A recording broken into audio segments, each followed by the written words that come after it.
Saint-Cisin à l'occasion du renouvellement du label Grand Site, qui est octroyé au niveau hexagonal et qui est octroyé à très peu de sites, ainsi qu'on a pu le dire précédemment.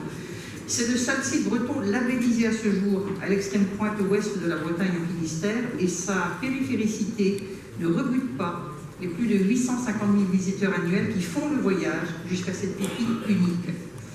La région Bretagne s'investit à hauteur d'une contribution de 25% dans le syndicat mixte et sera le partenaire financier des collectivités et des autres acteurs qui mèneront des opérations sur ce territoire élargi à la petite commune de Comproy, petite cité de caractère, qui devient de fait la porte d'entrée touristique de ce grand site. Ainsi, label et espaces protégés ne doivent pas pour autant mettre la pointe du raz sous cloche. Au moment de la Braescope, ce territoire devrait pouvoir incarner un nouveau monde possible, conjuguant paysage, patrimoine naturel, biodiversité et cadre de vie exceptionnel d'un côté, et de l'autre, le maintien vers le développement d'activités économiques productives dans les domaines agricoles, maritimes, de la pêche, du tourisme ou de l'artisanat. Nul doute que la méthode de la stratégie touristique coordonnée, votée précédemment, ne prouve là aussi son efficacité.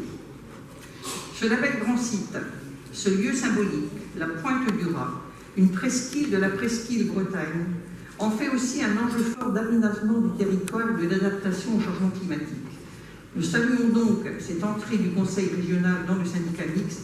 C'est une bonne nouvelle et c'est un signal fort de notre collectivité qui pose là un acte de solidarité envers l'ouest de la Bretagne, envers la pointe du raz, qui fait partie de l'imaginaire celtique et breton et qui retrouve là toute nos reconnaissances. Merci.